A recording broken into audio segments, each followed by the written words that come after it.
tuko na naibu wangu wa governor na tuko na mheshimiwa Jonathan B. Sasa kwa sababu ya saa wewe B simama tu na wave. Unajua sasa wataanza kuniingiza. Your Excellency, unajua hii siasa ya succession ya Kenya pia tuko na succession hapa. Na mimi naona hii wabunge wameanza kulima BBI. Nilitaka tu kuomba tafadhali, mkiona hiyo BBI iko na katano fresh mupitishe. Mkataa ile mambo ingine yote, lakini mkiona iko na katano fresh muangalia hapo. Mniruhusu nipatie mheshimiwa naibu wangu wa governor, mheshimiwa Daniel Chepno, pia atoe rambirambi.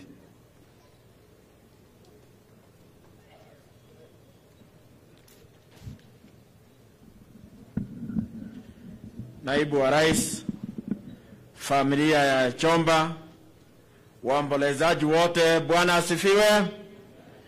Nimefika hapa kutoa pole. Kwa miaka 7 hivi tumekuwa tukifanya kazi na Chomba, tukishirikiana kwa mambo tofauti ambayo yanahusu utendakazi katika kaunti yetu. Nataka kusema kwamba Mheshimiwa Chomba alipenda watu wake wa Huruma kabisa, na alikuwa anaunga mkono miradi yote ya serikali ambayo yalikuwa yanagusia mwananchi mdogo. Wakati governor anasema tuwe na fund ya biashara ya kusaidia wachuuzi, Chomba alikuwa wa kwanza kusema ndio. Wakati tunapitisha hoja ya kuona ya kwamba wachuuzi wote wao katika SACCOS, Chomba alikukusanya wachuuzi wengi ni wa Huruma, na ndio tuko na SACCOS ya wachuuzi katika kaunti yetu ambao wananufaika na zile fedha za kaunti. Kwa hivyo nataka kusema kwamba kiongozi shupavu amelala, na wale wote ambao tuko hai tuweze kuandika historia yetu wakati tungali hai. Kwa maana ile kitu utakumbuka naye is how you are able to touch people's lives when you are alive. Hii mambo mengine ile umekusanya hakuna. Kwa hivyo nasema yeye amekuwa kiongozi shupavu, anaweza kuigwa na wengi, na aliweza kuleta uwiano kwa watu wote. Hiyo ndio sababu unapata Huruma imekusanya Wakenya wote na walimtambua kama kiongozi wao. Kwa familia nasema pole. Kwa hiyo mambo mengine ambayo tumeloje BBI, ile kitu naomba tu wajumbe wetu, nataka ugali ukue kubwa kushinda keki. Najua ugali ni ya watu wengi, keki ni ya watu wachache. Watu hapa wanakulanga ugali zaidi. Kwa hivyo sehemu ya ugali hiyo kitu iwe nini? Kubwa, ili watu wafurahi, isiwe tu ya watu wachache. Basi kwa haya machache sitaki kusema mengi. Najua mkuu wa county ndio mwakilishi official kutoa pole zetu. Asante.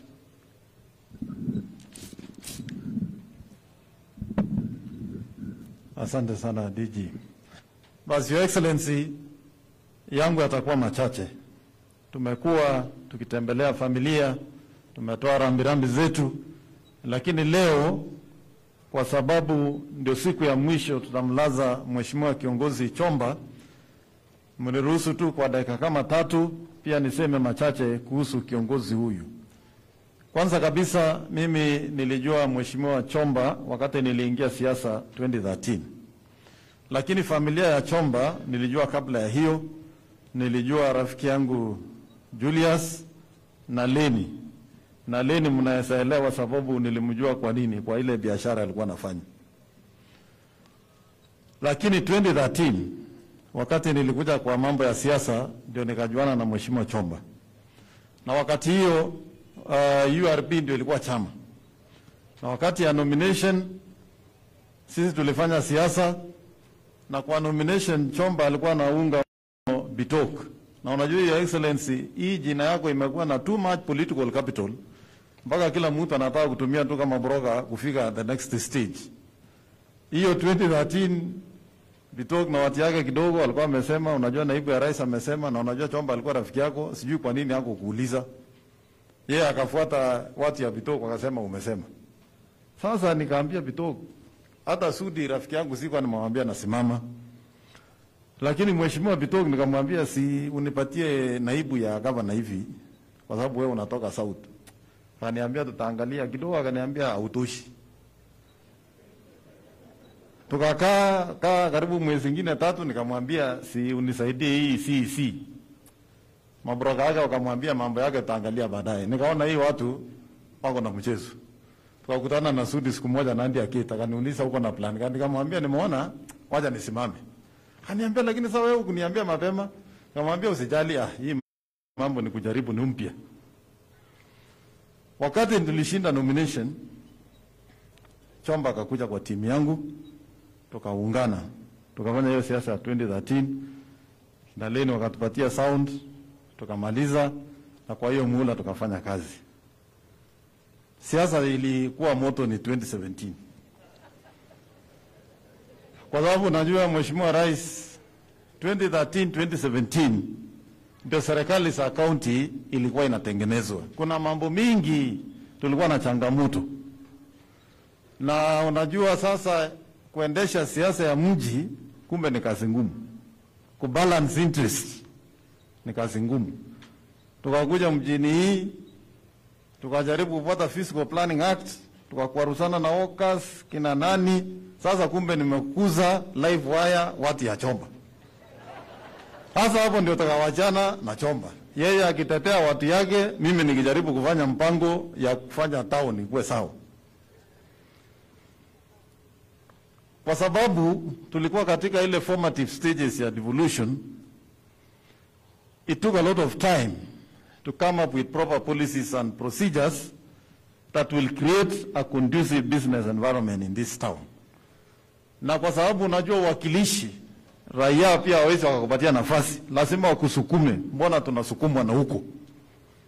Chomba pia hakuwa na namna ingine other than kusukuma sisi kama executive, na kwa hiyo kusukumana tukawachana kisiasa. So 2017 tukafanya nomination, nikashinda. Huyu rafiki yangu akaanza kunifanyisha kazi ya ziada na nilikuwa nimefunga bao. Na mimi nathibitisha Chomba ni mtu wako na msimamo. Huyu kiongozi na mimi nimekubaliana kwa kitu moja. Afadhali uwe na rafiki mmoja atakuambia ukweli kuliko wengi watakudanganya mpaka utashindwa ukiwa hapo wakikudanganya. Na yeye aliniambia governor, kwa sababu watu yangu wamehangaika sana kwa serikali yako, sitakuunga mkono. Nikamwambia wacha tu tupambane. Ndio sasa rafiki yangu Bundatich akapata nafasi, wakafanya na Chomba. Tukafanya siasa ya nomination kwa sababu tulikuwa chama ya Jubilee. Mimi nikashinda, nikafikiri Chomba ataniunga mkono. Sijui Bundatich alikuja kuambia yeye nini tena. Sasa wakaandio hiyo wakashikana, wakaenda independent. Sasa nikasema kwa sababu Mheshimiwa Chomba na Muya na Ramadhan wanaunga candidate ya independent, hata mimi Huruma nitaunga MCA ya ODM. Huko Langas nitaunga MCA ya ODM. Kiplombe tulikuwa na MCA ya Jubilee. Tukapelekana kwa hiyo siasa. Hapo ndio mahali tayari ilikutana na lami. Haikuwa mchezo. Lakini kwa mapenzi ya Mungu nikarudi nikawa gavana. Na mimi nataka kuambia Bundatich sikushinda na kura kidogo. Hiyo kura nilikushinda nayo ni mingi. 50,000 hata wakiweka 5 fresh na confirm saa 2 asubuhi. Lakini pia kwa ukarimu wako tulikuja tukasikizana, tukamaliza maneno ya siasa, tukasema tufanye kazi. Ile kitu mimi na mafurahi, na niko na maswali vile watu wanasema ngawaja tuwezi uliza Mungu maswali, nilikuwa nasema jameni, mingi ndio mambo inaenda kufanyika. Chomba akaondoka. Kwa sababu hata hii matatizo ya hawkers finally tulikuja tukaketi tukasema kwa sababu kila mwanabiashara tunataka apate nafasi ya kufanya biashara. Wale wako na maduka na wale hawana maduka. Tukakubaliana tutatengeneza zile barabara za huko nyuma yote street sikuwe mzuri kwa sababu ilikuwa na matope. haikuwa na mataa. Tukasema tutapave, tuweke mataa, alafu hawkers kwa sababu sasa wako kwa sako zao, tutawapatia kila sako sehemu ya kuuzia. Na ndio mradi tulikuwa tunataka kukamilisha na Mheshimiwa Chomba tuweze kusindua kabla ya Januari mwaka ujao. Mimi nataka kuambia watu ya Huruma na hawkers mji hii, hiyo mpango tutakamilisha. Na tutashirikiana na wale walikuwa ofisi ya Chomba, kwa ofisi ya ward ya Huruma, na pia ile kamati ya Ward Development Fund. Tutafanya kazi na nyinyi kuhakikisha hizo miradi zote zilikuwa zimepangwa kwa ajili ya ward ya Huruma tutatekeleza kwa heshima ya Chomba, na kwa vile tulikuwa tumekubaliana lazima tufanye kazi pamoja. Mimi nataka kushukuru Shosho. Mimi naona kama ungetupata na Chomba kabla ya 2017, hata huyu jamaa round 2 haingekuwa. Kwa hivyo mimi bado nitakuja nikutafute. Hiyo maneno ulikuwa umepanga kuniambia na Chomba, nitakuja unitafute uniambie. Kwa sababu kila mzazi akitoa wosia ni ya kupeleka sisi mbele. Kwa hivyo mimi nataka kushukuru sana watu ya Huruma kwa kuunga mkono Mheshimiwa Chomba kwa zile kazi amewafanyia, na ni kazi ambazo zinaonekana. Kwa hivyo tutashirikiana tupeleke hii kazi mbele. Ya mwisho ni kwa familia ya Chomba. Mimi nataka kuwaambia asanteni sana. Mulifanya kazi yetu kama serikali ya kaunti kwa maandalizi ya mazishi ikuwe rahisi kwa ushirikiano. Na pia niambie chairman wa kamati, asante sana. You made our work as county government iende sambamba. Kwa watoto ya Chomba, poleni sana. Mimi nitawapa tu jambo moja. Kwa sababu nimeona Shosho. Na Shosho is a very strong leader. If you all connect around Shosho, hata kama kulikuwa na mambo itaisha. Kwa sababu with age comes wisdom. Unajua kuna knowledge you can get by books, but wisdom comes with age. Sisi tunaombea baraka ya Mwenyezi Mungu. Mkae pamoja, upendane, ili matendo na kazi ya Chomba nyinyi watoto mweze kuendelesha iende kiwango kingine. Na sisi tunaamini Mungu atawapa nafasi. Wale watoto wako hapa na wale wako Amerika. Unajua Obama alikuwa mtu ya CIA na alikuwa president wa Amerika. Tunaona hapa hata Obama mwingine anaweza kutokea. Na unajua kitokea sisi tutapata visa hiyo chat. Kama sasa hata consulate itafunguliwa hapo. Hata leta kapelekwa CIA kwa bwana nyingine huko. And that is what happens. So we want to wish you well. And we believe even if you are in America, you can pursue these dreams there. But if you also feel you want to come back here, welcome. Na mimi naomba mkono ile mambo Mheshimiwa Oscar naomba. Na niliona watu wengi walipiga mabomu. Kwa wewe na Natali ya wewe, Aaron, ule mwingine anaitwa nani? Natali. Washira. Kina Samgis, all the houses. Endelea tu kufanya practice. We are going to hold 18 months. Alafu mjule kwa kiwanja. Hii ingine, waziende mama amalize hii matangazo. Na tunaomba hata kila mtu ya Huruma hii waishi na Chomba. Hakuna haja sasa kwa sababu kusema wewe unaenda kusimama kwa ODM, unaenda kusimama. Kwani hii kitu ilikuwa ndio boss ilikuwa haraka. Sasa malize, alafu tugoje ile mambo mengine. Tunaombea baraka ya Mungu. Be strong, tegemea Mungu na mpendane. And all families hapa. As families, hii mapenzi ya Mungu jaribu kueneza even within families. The numbers so that we are strong. When we are many, the network is larger. And the support is big. So let's work together. Please come as a serikali, we shall support you where you need us. Na tafadhali Shosho ameomba kuja kwa ofisi anytime. Mlete Shosho akuja nione kwa ofisi kwa vile hiyo ingekuwa sinyo lake mimi kwa tayari kumpokea. Kwa hivyo sitaki kusema msiki hapo. Poleni sana. Watu ya Huruma, you have lost a leader. mtetezi ambaye aliwatetea kwelikweli. Yale mambo yote mumeuliza kupitia kwa Aaron, hiyo tutaketi na mimi nawahakikishia hizo mengi ya hiyo tayari iko kwa mpango na tutatekeleza. We shall make sure we accomplish what Chomba wanted to accomplish for this one, as a show of respect. Asanteni sana na Mungu awabariki. Uniruhusu sasa karibishe Mheshimiwa Naibu wa Rais ili aweze kutoa rambirambi zake, sababu kando na kiongozi hapa alikuwa rafiki ya Mheshimiwa Chomba. Niliuliza yeye kweli na kitu kama anaita Chomba hiyo ati unataka mtu apoteze kura. Akaniambia mama tumepaki na kweli uko mgongo pale. Asanteni sana na Mungu awabariki. Asante sana Mheshimiwa Governor, tafadhali tuketi chini. Asanteni sana. Asanteni sana. Mama Miriam, shosho wetu, Mama Lucy,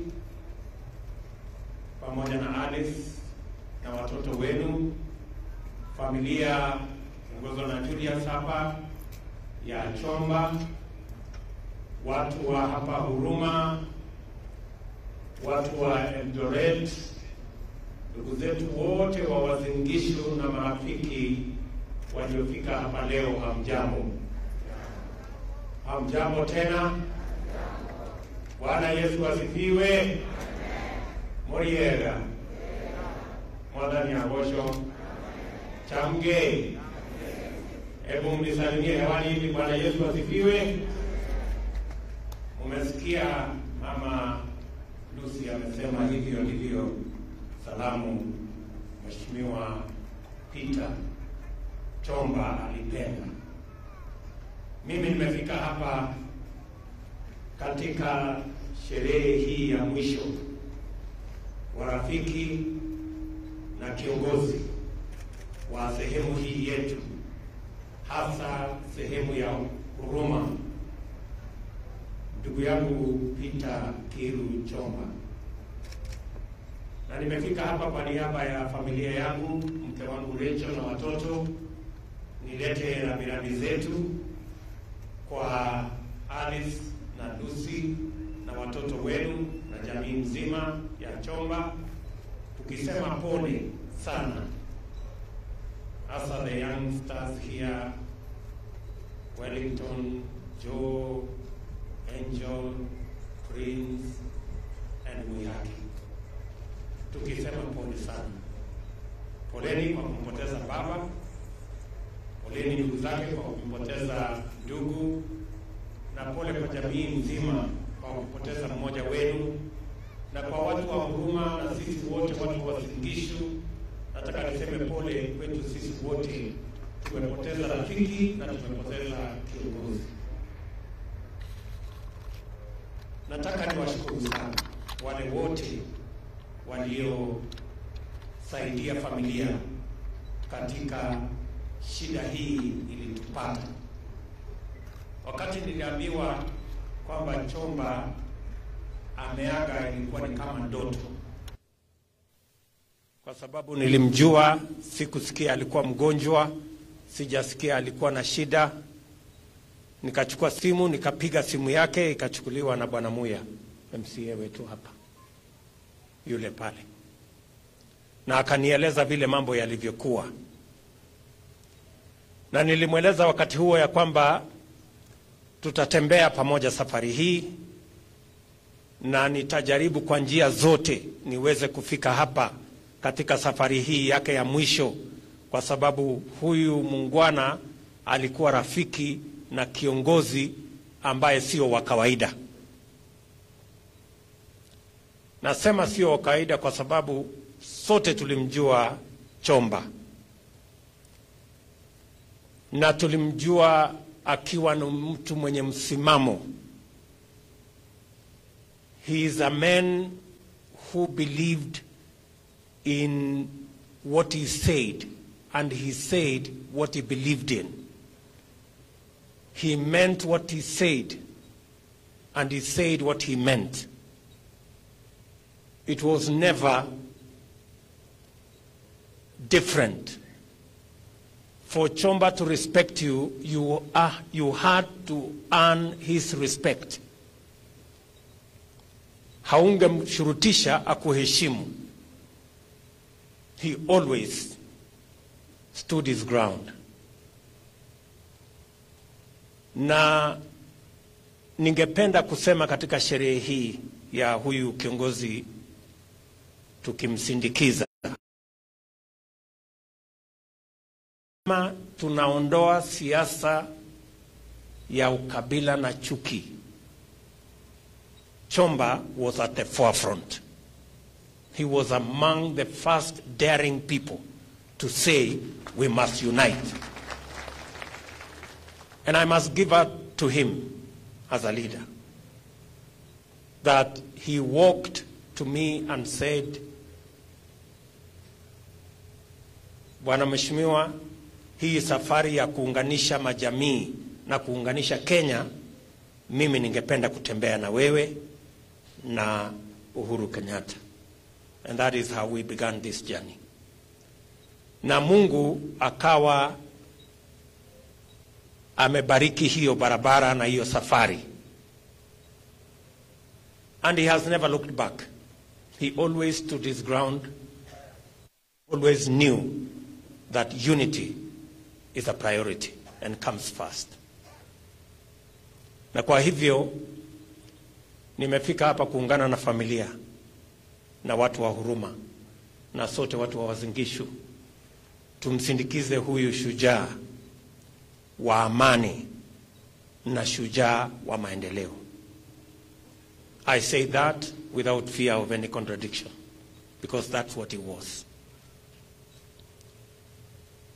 Nasema pole kwa familia. I know how painful it is to lose a father, to lose a husband and a family member. But we've come here, this multitude, to share these grieving moments with you so that you can know that Peter was larger than your father or your husband. He belonged to many, and he shared his life with many. And I want to say on behalf of all these people, thank you very much for allowing us to share your husband and father as a leader with us. Na hawa watu wote walifaidika na uongozi wake. Let me say two things about Peter as a politician. Mimi wakati nilikuwa mjumbe hapa, kuna wakati mmoja tulimchagua kijana moja alikuwa wa kinyosi hapa, alikuwa anaitwa Kamau. Alikuwa na kinyosi hapo kwa chini ya miti pale. Tukamchagua akawa diwani. Lakini pale alipochaguliwa, nikapata habari sasa kwa wananchi kusema, ule jamaa tulimchagua wa kinyosi, siku hizi anakunywa maji ya chupa. Kumaanisha alisahau kidogo mambo ya grassroots. I want to say Peter was different. He was always a grassroots leader. He always knew what his constituents wanted and was close to them. Hiyo ni moja. Huyu Peter also understood wale watu walimchagua. Na unajua wanasiasa wengi wakifika mahali wanasahau. But I want to say Peter stood out. Yeye alijua ya kwamba watu wa Huruma wengi ni mahasla, watu wa kusukuma mkokoteni, watu mahoka wa kuhangaika huko town.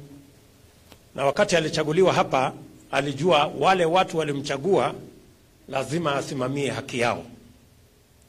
And it didn't matter who stood in his way.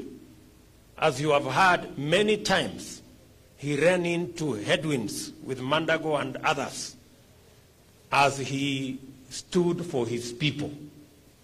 Yeye ni mtu alielewa amechaguliwa, ni mwakilishi wa watu, na alijua ya kwamba haki ya watu waliomchagua ni ya muhimu. Na ndio mmesikia Mandago mara nyingi walikwaruzana kwa sababu alikuwa anatetea haki ya wale waliomchagua. And it's a big lesson to politicians that we must always remember where we came from.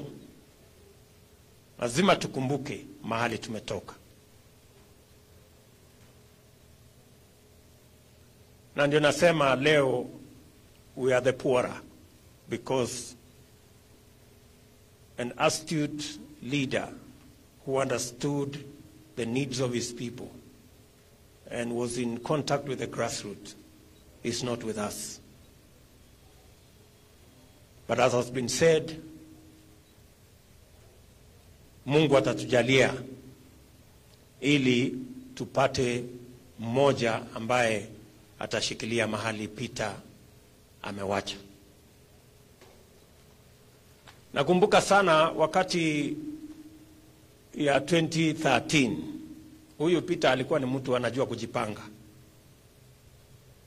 Kwa sababu 2013 wakati alichaguliwa,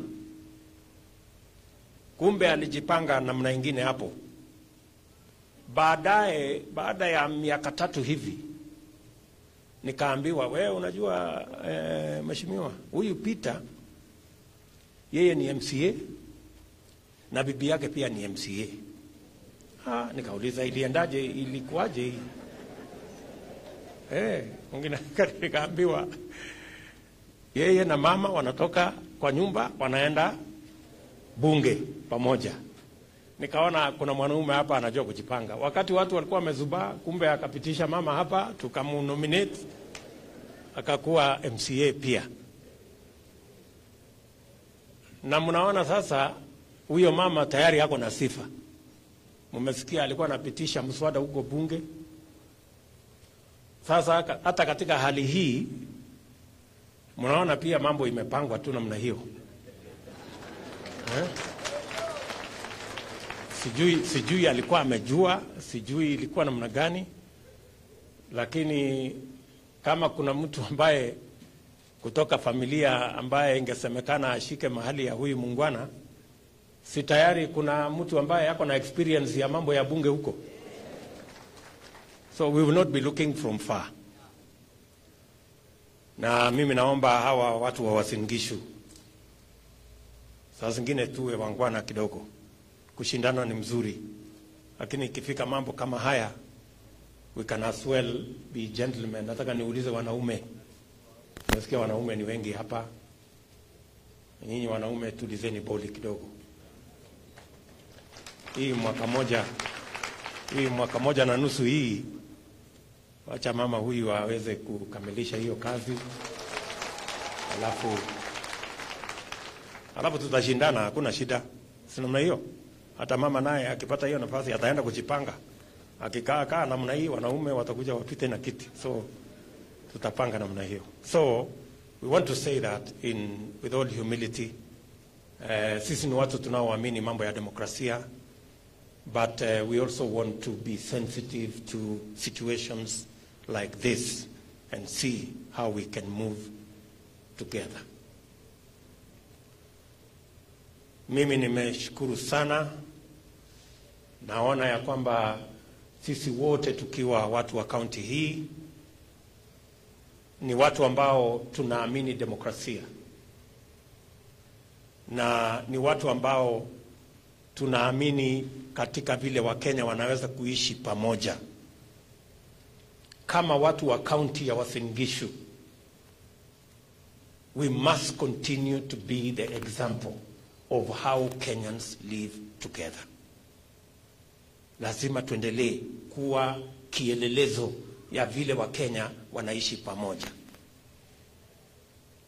Na huyu Chomba is a champion of that philosophy. Nakumbuka hata hapa 2017 tulikuwa tumeamua ya kwamba kwa sababu ule Okwara, ama alikuwa inaitwa Okwara, alikuwa ameshinda tikiti ya Jubilee, tukasema sisi wote tumuunge mkono na huyu Chomba, tukakubaliana. Lakini wengine wakatukaranga hapo, sitaki kusema ni kina nani. Wakasema hapana, wacha Okwara ngoje, wacha tupatie mama kwanza. Mama mimi na Chomba tukashindwa hiyo kiti ya mjumbe. Tulipigia akazama. Sasa tuko na mjumbe mama ambaye tunamsupport. Kwa sababu kila kiongozi ambaye amechaguliwa, hakuna kiongozi anachaguliwa kwa bahati mbaya. Kila kiongozi ambaye anachaguliwa ni kwa sababu ya mapenzi ya Mungu na uamuzi wa wananchi. Si namna hiyo? Na wakati Julius aliongea hapa, alinikumbusha wakati nilikuwa nasoma hapa Wareng, nilikuwa form 3 1983. I think you were a candidate. Sasa kulikuwa na siasa hapo, kwa sababu hiyo Wareng iko south huko. Kakuwa na siasa hapo, iko mtu anaitwa Chomba hapa na piga kelele kabisa, loudspeaker imejaa kila mahali. So siku hiyo nilikuwa form 3 na sikukuwa na ID na sikukuwa na na kura, lakini kukakuja na watu hapo wakasema haya, wapi watu ambaye wako hapa? Tukaenda hapo, tulikuwa wanafunzi, lakini siku hiyo ilikuwa Saturday. Tukakaa hapo tukapiga makofi kidogo. The first time nilipata pesa ya siasa, nikapatiwa shilingi 5.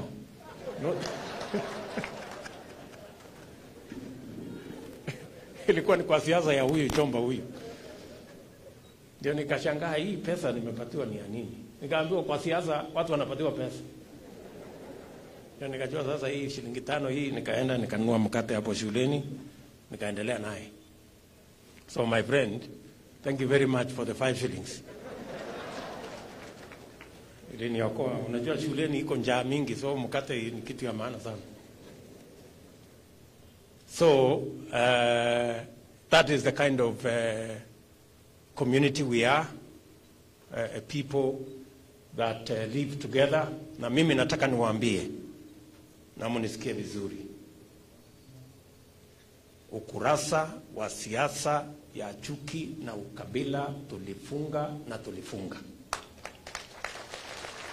Tulifunga na tulifunga. Hii Uasin Gishu ni ya kila Mkenya. Hapa Uasin Gishu, kila Mkenya kutoka kila sehemu ya Kenya uishi hapa, ufanye biashara, upeleke watoto shule, ununue shamba, uulize kura, ufanye ile yote is Kenya, and it is for everybody. That is what we want in our nation. Na wakati tunaenda kuchagua viongozi, hatuchagui makabila, tunachagua viongozi. Wakati tunaenda kwa kura. Ninyi mnanielewa? Ndio sababu leo katika Uasin Gishu hii mmesikia kiongozi wa majority ni mtu kutoka kule Lodwar, ndio huyo anaitwa Ewoi. Kule Eldoret, kule Teses ni mtu kutoka India, hako huko, na ni mjumbe wetu, na dunia inasonga. So that is the kind of community that we want, and that's the Kenya that we must demonstrate as people from Uasin Gishu continuously, that we want a nation that embraces diversity and moves with us together. Na mimi nawashukuru sana kama watu wa Uasin Gishu na sisi wote vile tunavyoishi. Na nasema hivyo kwa sababu Chomba huyu was a champion of the unity of the nation and the living together in our diversity and the working together of all communities in all areas in our nation.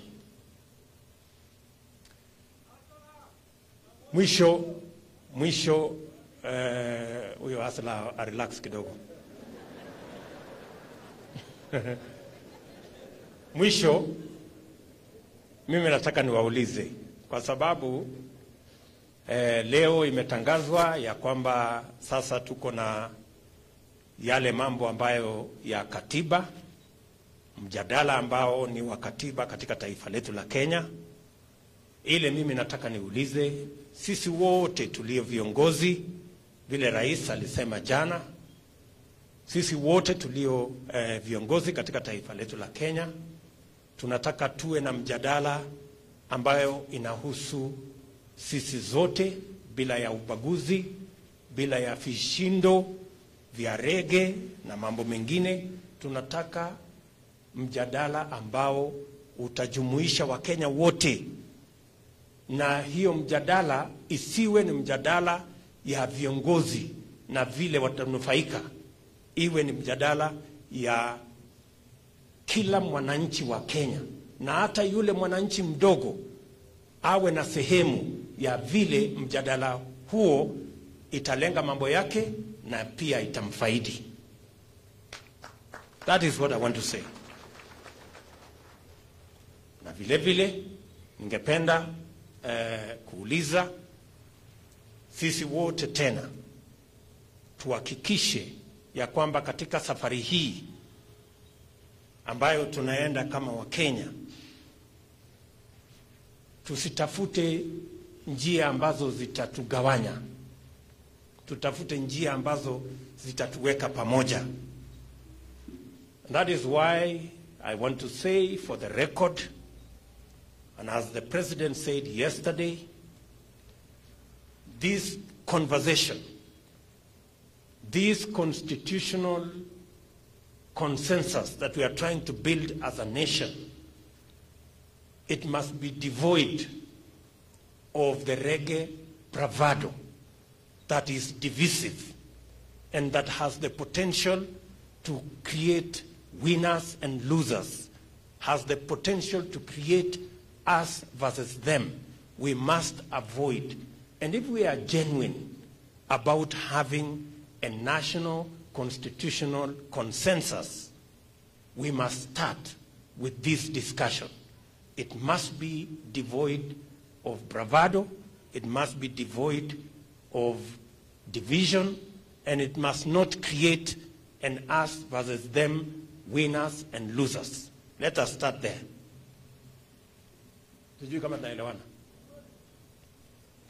We want to start there. If we are genuine about having a national consensus, constitutional consensus, let us demonstrate by ensuring that there is no reggae bravado, there is no divisive agendas, and there is no us versus them, and we avoid winners and losers. Let us have a true consensus, and let us work for it, and let us demonstrate that we are interested in that national constitutional consensus. Number two, let me also say that while we are looking for inclusivity amongst the leaders, we must equally look out for the millions who have been excluded because of their economic and social status. The many people who have no opportunity, the many people who cannot have a meal, the many people who have no opportunity to do business in our nation. So, what I am saying is we must not just have a conversation about leaders and how to create inclusivity amongst leaders. We must also seek those who have been excluded for years, the poor people, the jobless, the people who have no opportunity.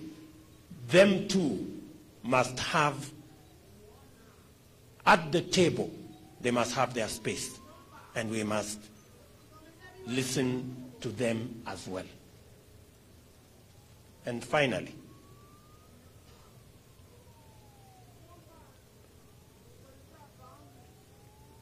mimi mumesikia hapa, nimesikia vile ndugu yangu Rama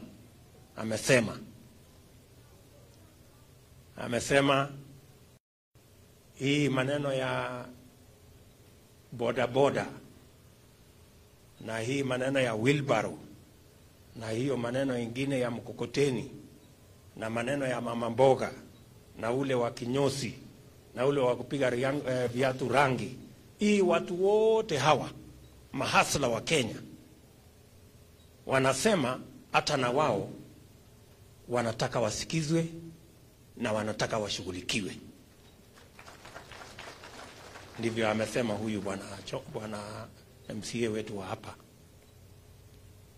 Na sio hapa peke yake, wanasema Kenya mzima. Na mimi nataka niwaulize viongozi, kwa sababu viongozi wengi saa hizi wamechanganyikiwa. Wanahangaika na wheelbarrow na wanahangaishwa na mkokoteni na bodaboda. Kila mjadala Kenya leo ni kuhusu mkokoteni, wheelbarrow, bodaboda na ati imesemekana na William Ruto.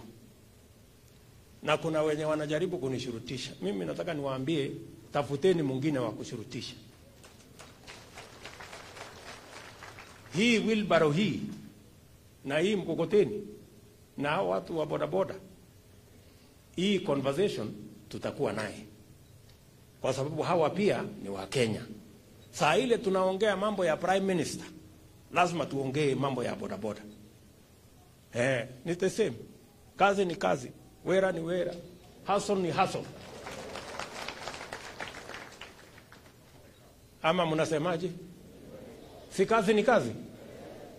So unajua, nimeona magavana sijui nani viongozi wanaongea, wanasema huyu deputy president mbona sasa anaongea mambo ya watu wadogo, mbona anaongea mambo ya bodaboda, mbona anaongea mambo ya wheelbarrow. Na hawa viongozi hawa ambao wanasema ati wako na shida na wheelbarrow, wao hawana shida kutoa shilingi 50 ama 100 kupatiana handout ndio wachaguliwe. Sasa wewe my friend, wewe unatoa 50 bob ama 100 shillings unapatia Mkenya, na hata humpatii kwa heshima, unawatupia, wananyang'anyana, wengine wanaumia, alafu wewe uchaguliwe. Alafu mtu akipatiwa wheelbarrow ama pikipiki unasema uko na shida. Kichwa yako inafanya kazi kweli?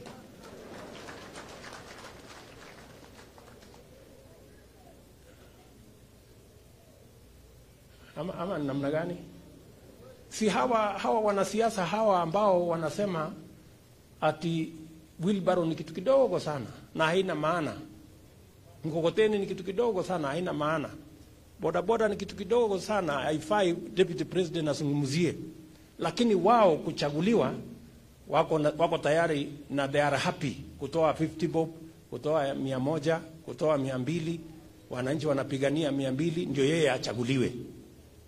That is why ukiona nchi ambaye wheelbarrow inalete national conversation, ujue iko shida. Yes.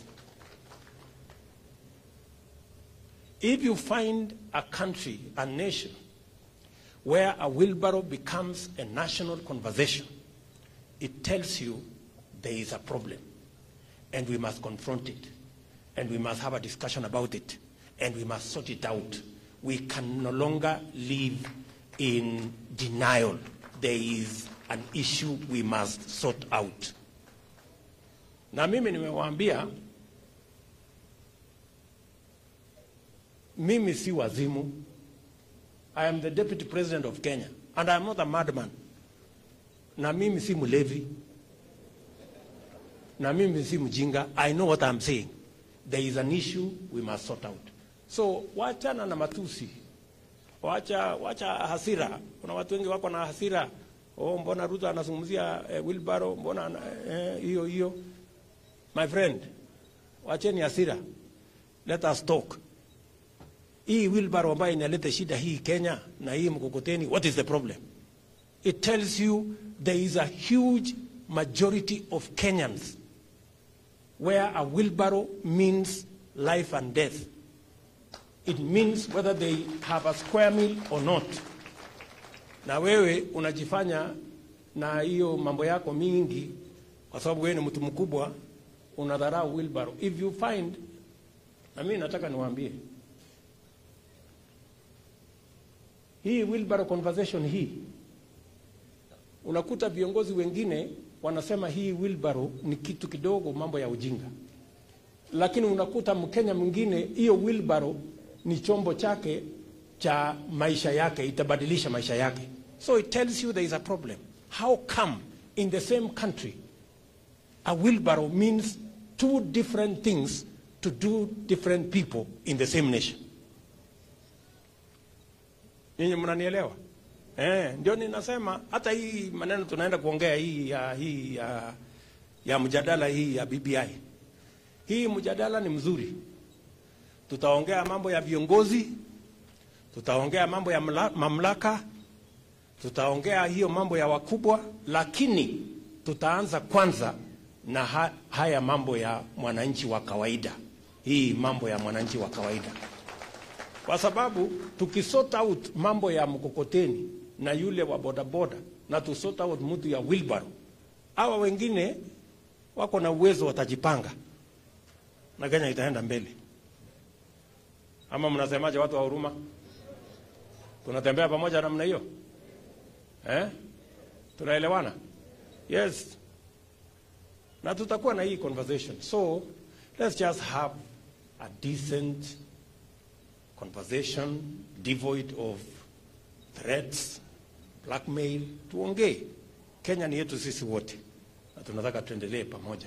Na tuko tayari. Mheshimiwa Uhuru Kenyatta kama rais wetu, mimi kama deputy president, sisi wote ni watu wa kuamini demokrasia, and we want to give Kenyans an equal chance, and we want to listen to everybody. So I want to ask all leaders, let us avoid unnecessary divisive talk. Let us be open-minded. Let's have a conversation. I am very sure that this man lying here, a man who believes in peace, a man who believes in the diversity of our nation, would entertain a conversation about our diversity and about our economic fortunes from the low to the high. And that is what we must do. So, pia, mimi nimemaliza yale nilikuwa nataka niseme. I want to tell the family again, these youngsters, and let me repeat, shosho, mimi nitatafuta nafasi, nitakuja nyumbani. Yale umesema ni ya muhimu sana, na umezungumza mambo ya busara na mambo ambayo yanatujenga sisi wote. Governor atapanga na wewe mkutano yake, lakini mimi nikipata nafasi nikiwa nyumbani hapa December nitakuja nyumbani.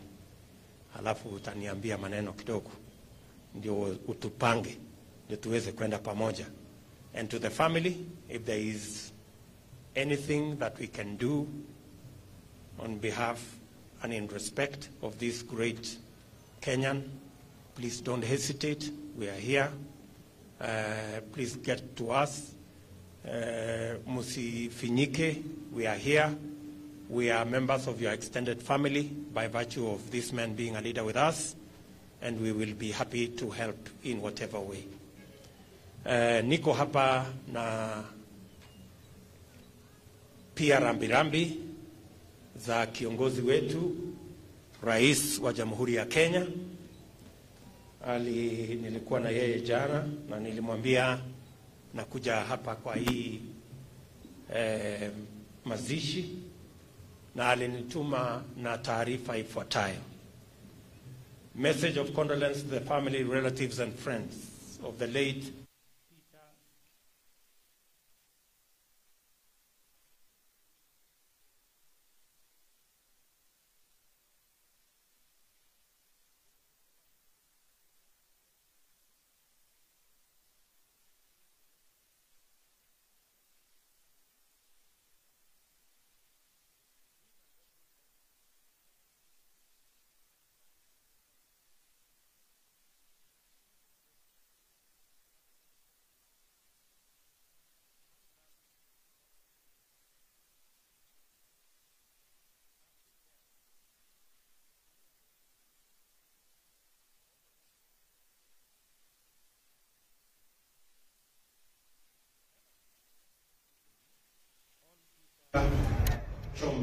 expressed the spirit of a Kenyan who was not only always ready to serve, but also stood firm for the values and the principles he believed in.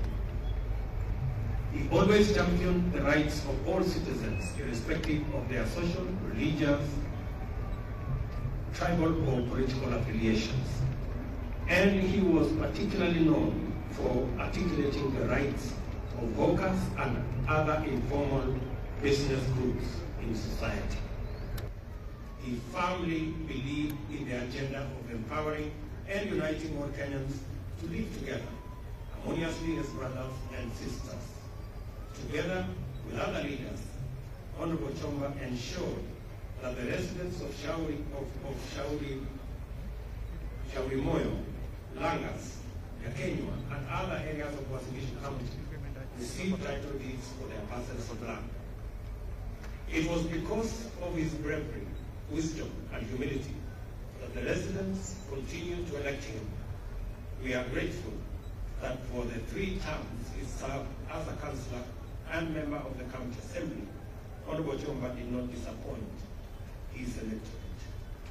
Evidently, Honourable Peter Chomba's resilience and determination brought hope to many. He always saw opportunities to serve even in difficult situations. This is clearly seen by the way he handled situations and challenges which face the residents of Uasin County, more so the hawkers and small-scale traders in Eldoret town. As we mourn and pay homage to this visionary leader, let us also celebrate his life and achievements.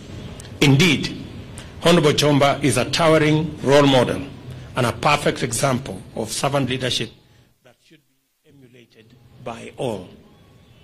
To his wife, Lucy, and Alice, and the children, my thoughts and prayers are with you at this difficult time of sorrow. As the days and weeks pass, and as you return to life's routine, may you continue to feel comforted by the love and support of family and friends. During this morning, I pray that your hearts will be filled with wonderful memories of the joyful times you share with Peter. May you take solace in the words of God as written in Psalm 73:26, which say, and I quote, "My flesh and my heart may fail, but God is the strength of my heart and my portion forever." May the Almighty God rest the soul of Honourable Peter Chomba in everlasting peace.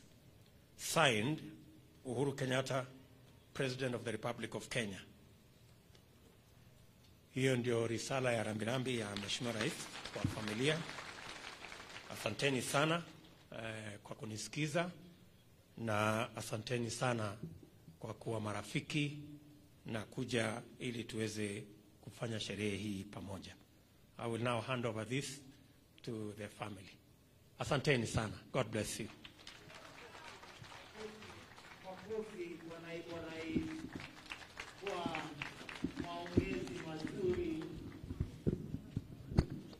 Asante kwa maongezi mazuri. Hebu hatujamaliza.